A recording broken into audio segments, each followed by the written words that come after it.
Hi, welcome back to the Happy Burrow Homestead. Today we're going to be giving you a tour of our property. It's kind of an update from our last tour about a year ago. So you'll be able to see some of the things that we've done, some of the animals that we've added. We did focus a lot on infrastructure for new animals last year, and we kind of joke that 2022 was the year of the animal because we added so many and really like everything was pretty much focused on animals. We did do some gardening and some other things that we'll share with you, but please refer back to our video from last year. I think it's the 20-acre homestead tour, so you can kind of see where we were then and where we are now. So we'll get started here in the backyard. Kind of, it's our backyard barnyard, we call it. This is where our smaller animals live. And let's get started. We'll head over first and see the chickens. I'm back over here with our laying flock, and they were the first animals that we added to the farm, really, other than our dog, who's been with us for about 12 years. But the chickens were our first homestead animal that we added, and this flock is most of our original flock. They're still mostly all here from last year when we showed you the chickens that we were bringing home. And these guys, we actually did try to move them to have them work some of the land up in the backyard where we were going to put some garden stuff, and they just kept getting out and flying back to this coop, and they would come here, try to lay, and we clipped their wings, and nothing we could do could get them to stay where we were trying to put them, so they just made a permanent residence here, which was fine because we do have another flock of chickens that we move around and they stay a lot more mobile. So most of these are the original chickens that we got, when we first started our homesteading stuff. And we did add 2 more chickens and 2 ducks that we actually hatched out last year here on the farm. So we incubated them, we got eggs from a friend, and now they're here and added to our little homestead. Now, if you remember some of the other animals that we added, at the end of 2021 were our 4 miniature potbelly pigs. And at the time we got them in December of 2021. And they were just little piglets, and when we brought them home, they had to live in the barn because they had to be under heat lamps because it was way too cold for them to be outside. And I mean, they've done the winter out here now this whole year since we've moved them outside. But a lesson learned, do not get piglets in the winter or feral year pigs because it was really difficult keeping them, in the barn all winter long under heat lamps. I really don't love heat lamps. We don't really use them for our chickens, and because we started using like the heat plates, and so I really did not like having heat lamps for the pigs. And now that they're outside, they stayed outside. They have houses out here. We put them out in the summer last year, once it got warm enough, and they live out here. So we actually have 3 pig pens back here, and so we had the 4 miniature potbellies, and then we actually added 2 coonies, and we got them as soon as they were weaned from their mamas, and they came last year in the summer, and they're both females. Their names are Daisy and Ginger, and these 2 we will keep to farrow, have piglets, and then raise them up for feeders. So we do plan on getting a boar this year. And as you can see, they are already about the size of our potbelly pigs, because the potbelly pigs, they grow for I think about 5 years, but they've slowly grown, and these guys are already catching up to them, and they're almost a year younger, but they're catching up in size because these will be hogs that will eat. And some of the benefits of the cooney is they're actually very gentle. I actually really love how furry they are, but they're a very gentle breed, and they also are gentle on your land. So they will root, and if you keep them in one spot for a long time, they'll be a little bit more destructive, but these guys have been here for quite a while, and they really haven't done much damage at all to this area. But they are grazers by nature, and so In the spring, once the grass comes back, we're going to actually be putting them back in the pasture back here, which I'll walk over and show you. But that's one of our grazing pastures, and our plan for this year is to use some of these pastures. We have two pastures that I like to call our grazing pastures, and one of them is behind me and the other one has our hay barn in it, so I'll show that to you here in a minute. But our plan is to rotationally graze our cows and our pigs and our chickens all on these pastures. Our main pasture right now is where we have everybody for the winter because it's much easier to keep them all close. One of the things that I found very appealing when we were looking at our property, but something that has come in very handy, especially in the winter here, is our water sources. Now we have a water down here by the chickens, and then we also have one by our main pasture. We have a pump. And then each of our grazing pastures and our main pasture have an automatic water for the cows, and they're heated as well, or they have the ability to be heated. We obviously keep them off if we're not using them. But those have been so helpful. Oh, hi. He's back. Swiffer is back. But they've been so helpful in the winter to have these pumps out here because we don't have to haul water very far. We just have to bring it like right over here to the pigs or right over to the chickens. I'm walking out here to show you one of our grazing pastures, and this one is our largest pasture here. You can kind of see it goes way back and the creek runs alongside it here. This one is the one we intend to use first for everybody because it's had some time to rest. And then our other one here, it has the hay barn in the back. That's another one. It's had cows on it for a really long time. So we do intend to let this one rest for a while everybody grazes up on the one back here. So our plans out here are to rotationally graze our cows and our pigs and our chickens. We want to really try to regenerate some of these pastures. They have been worked pretty hard over the last couple years. They've had a lot of cows on them. So we just want to, make the land as best we can for them because they're going to be ultimately feeding our animals, which will then be feeding us.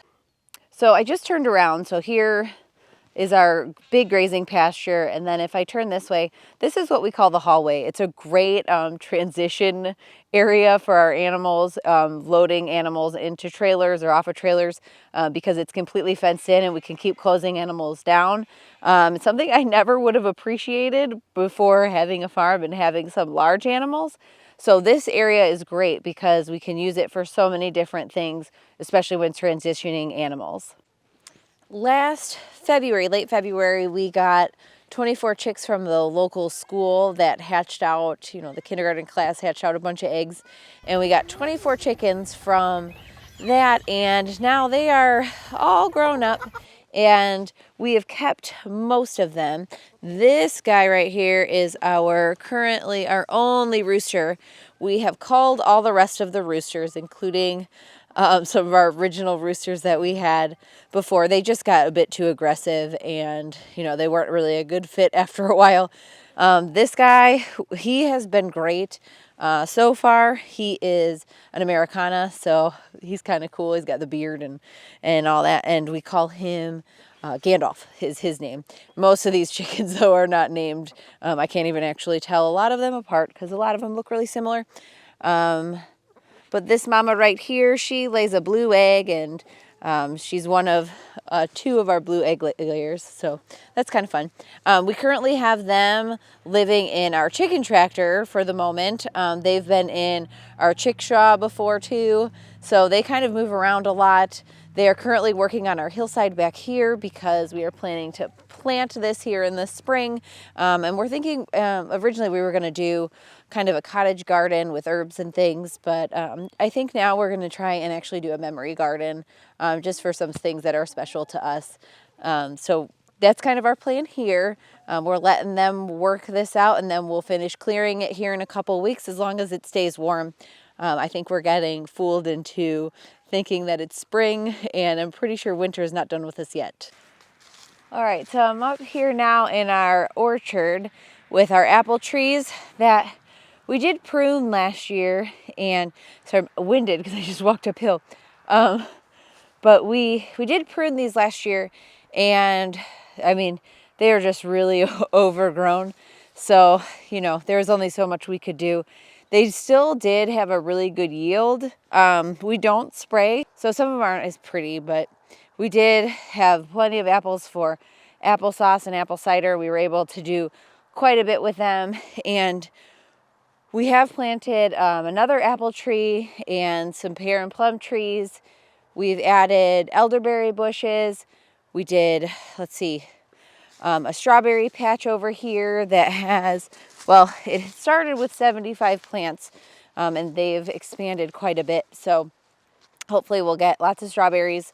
We did 3 different varieties, and we got a decent harvest last year, but you know, I assume this year will be even better.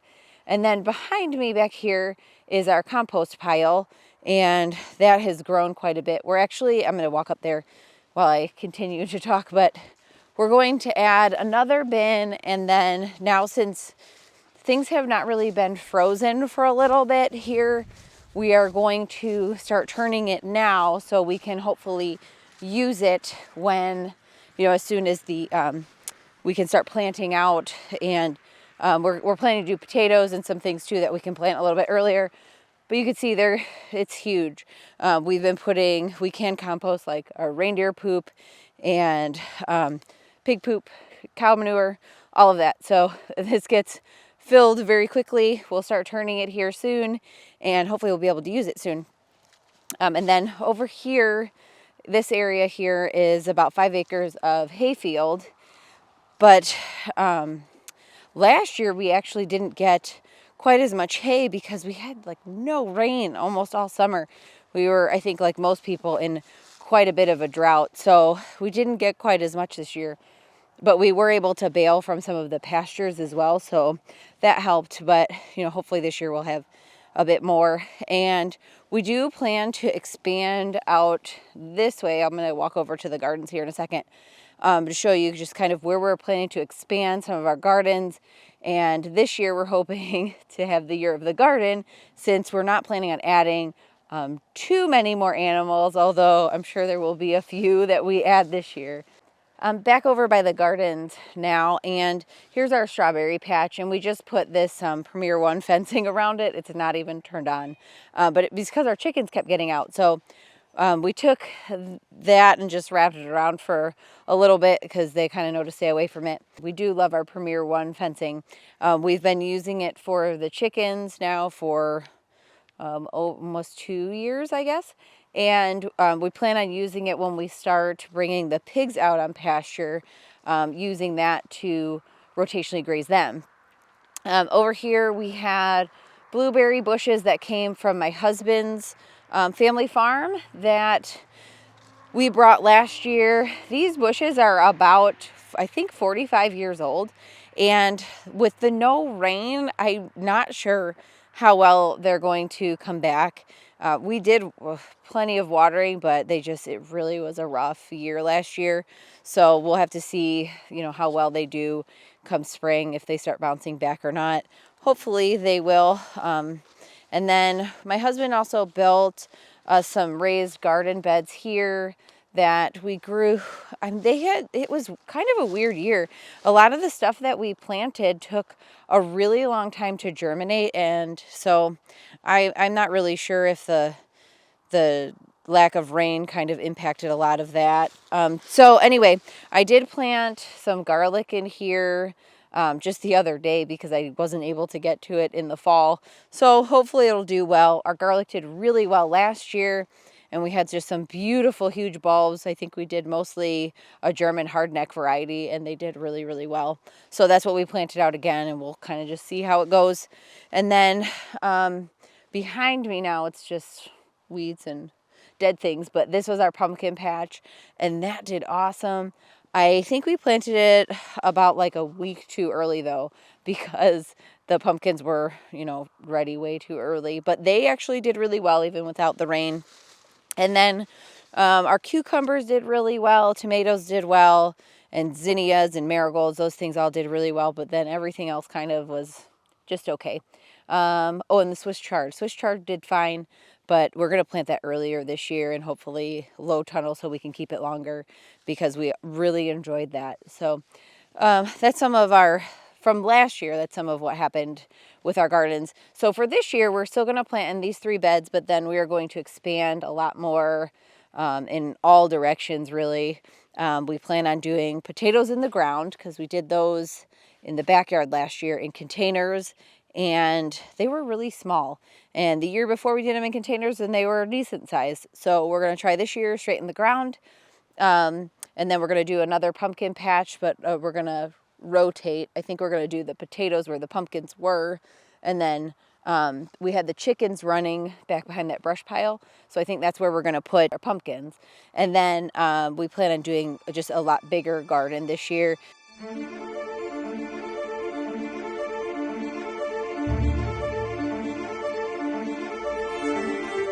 So right now I'm standing in our front yard. This is the house. So we don't live in the log cabin. As cool as that would be, the log cabin is actually right out front, and we look out to the main pasture here, and then the barn is here. So it's a really short walk to the barn and to the pasture, and that's why we have all the animals up here for the winter. It's much easier for us to get to them. So our house was built in 1842.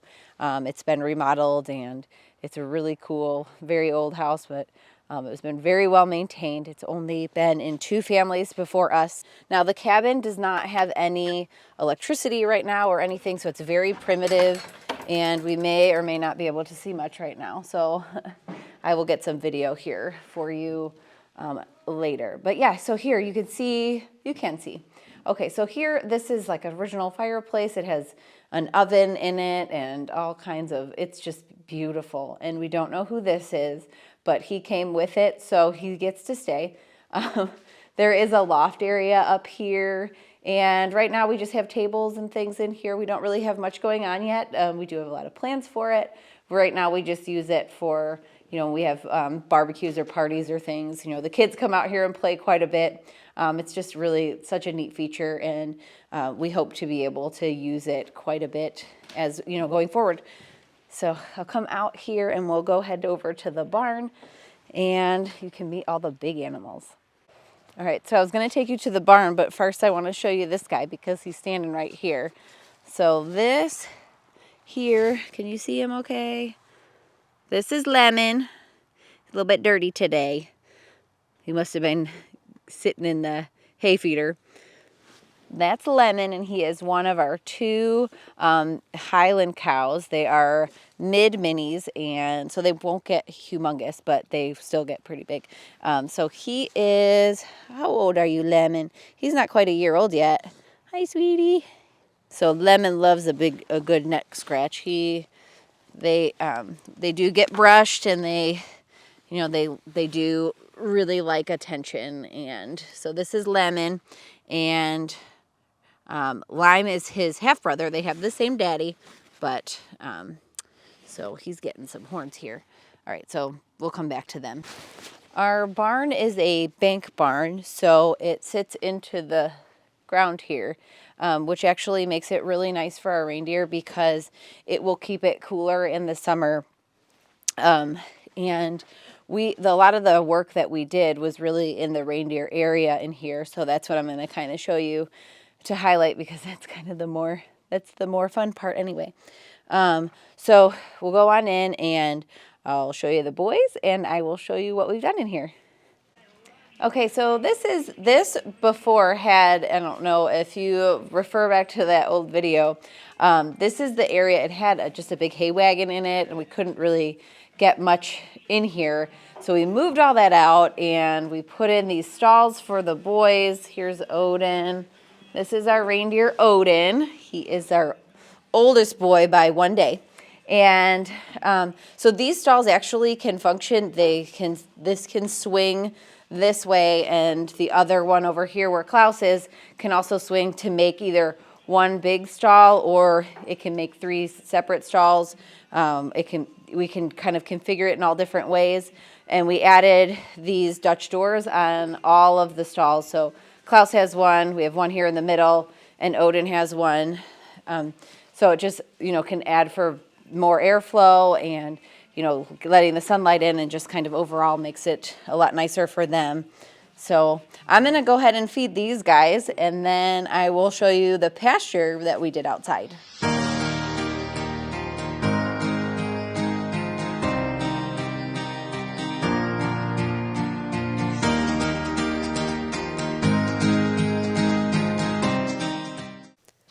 We started working on our reindeer pasture over a year ago by putting in the fence posts first.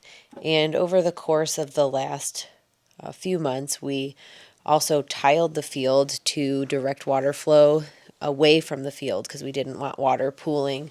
So we had the field tiled to help with the drainage, and then we also put up 8-foot deer fences. If you haven't seen why we got reindeer and added them to the homestead, please check out our video, just kind of introducing them, so you'll kind of hear our story of, why we got them and why we decided they were a great actual homestead animal, even though you wouldn't think that they are. So out here is our reindeer pasture. It's part of our main pasture. Out here we have 8-foot deer fences that go all the way around the pasture here for them. And we have our donkeys in a moat around them. And now we have 3 miniature donkeys. So last year in March, we added Coco and Mo. That's a mom and son. And we got them when Mo was, just about a week old.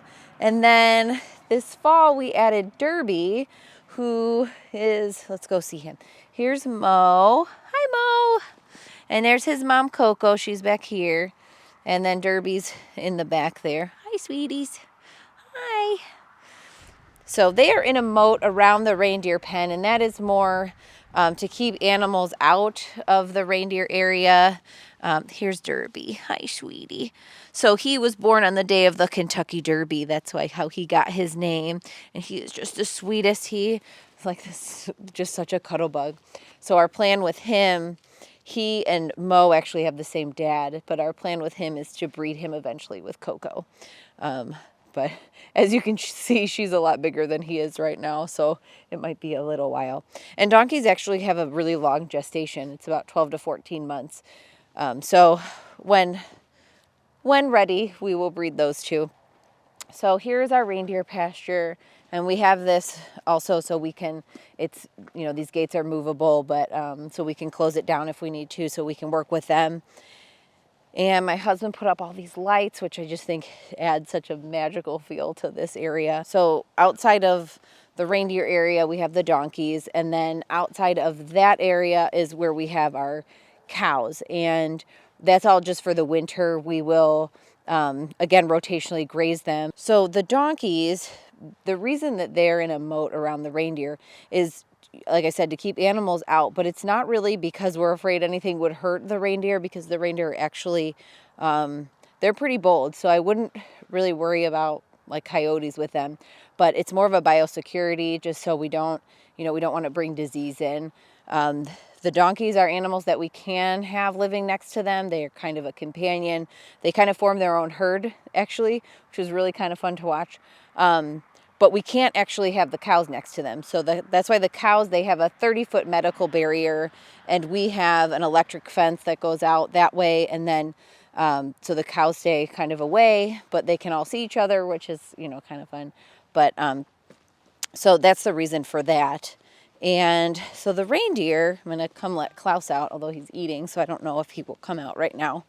But, so the reindeer, they will be together. Right now they have their own stalls, but they will eventually be in one stall together once they drop their little antler nubs. And so if you didn't know, reindeer, both the males and the females, have antlers.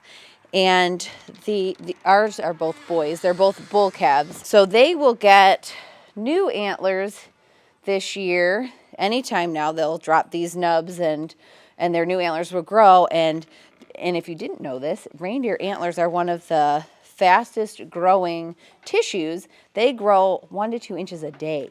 So they will have massive antlers. These guys are not even a year old yet, so their antlers won't be as big as they will be in a couple years. They will continue to get larger. And this is Klaus here. He's just having his dinner. So they still have their winter coats right now. You can see how thick it is. They have about 3,000 to 5,000 hairs per square inch. So they are very warm for the winter. Now they will shed out these coats, and they will be a dark brown here come summertime, and that coat just feels completely different. They're really amazing how adaptable they are. So we will do more videos on them. If you're curious about them, or if you have any questions about them in particular, drop those in the comments. Also, if you like seeing some of this stuff, the tours or what we're doing, please don't forget to like and subscribe. I just came out and found a reindeer hair. I don't know if you can see how thick they are. So their hairs are actually hollow. So anyway, here, we'll come over here and show you where the cows are. Now they still have a 30-foot barrier over here as well, but they have access to the water here, and the donkeys we water over by their house on the other side. So out here is we have our cows. We got 3 red poles. They are all heifers, but they are all bred, so we are expecting babies in April or May. And then we also got 2 Highlands because obviously they're super cute, but we also got them because they're really good at clearing brush. And we weren't really interested in getting goats. We can't have them with the reindeer. So we chose to get these Highlands, and we're going to use them. We have an area back behind that really big pasture that I showed you. We call it the meadow, but we're going to just use some hot wire to fence that in so they can eat that down, because it's a really pretty area, but it's kind of a pain to have to go back there and mow because it's just so far on the back end of the property. So we're going to use the cows out there, but they won't be moving until probably after everybody calves. Then we'll keep the girls up here until then, and then we'll move them back. Both of the Highlands are steers. Their names are Lemon and Lime, and they are just wonderful. They're good therapy as well. If you're having a bad day, come brush a cow, and I can attest to that because people from work have actually done it, and they said it's a great stress relief. So one of our red poles, actually, we call her the Screaming Cow, and you can see why in this video.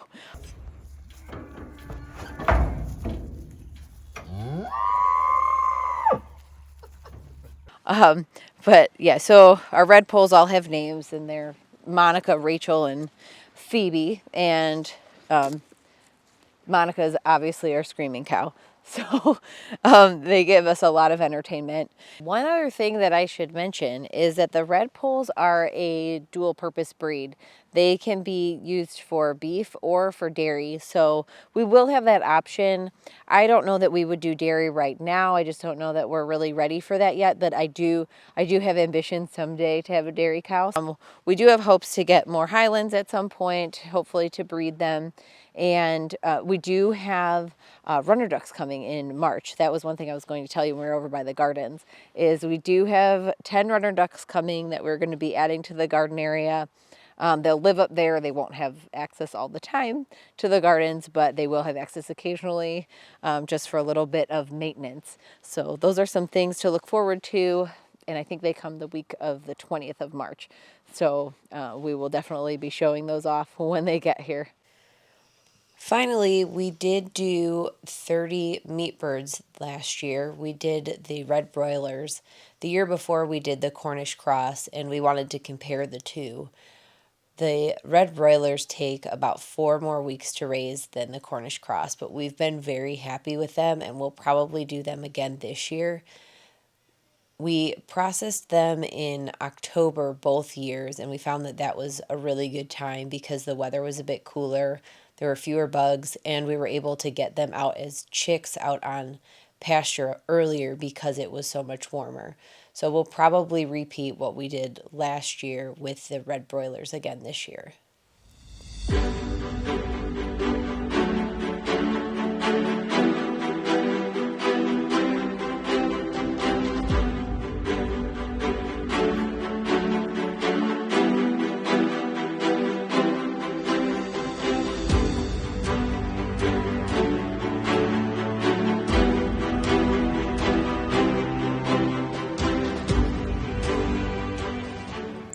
Well, that concludes our tour and our update from 2022. I'm sure I missed a lot of things, but you know, if there's something you have a question about or something you want to see more of, please drop it in the comments. You know, like and subscribe if you want to continue to see videos from us. And, you know, we love hearing from you. So you'll be hearing from us soon.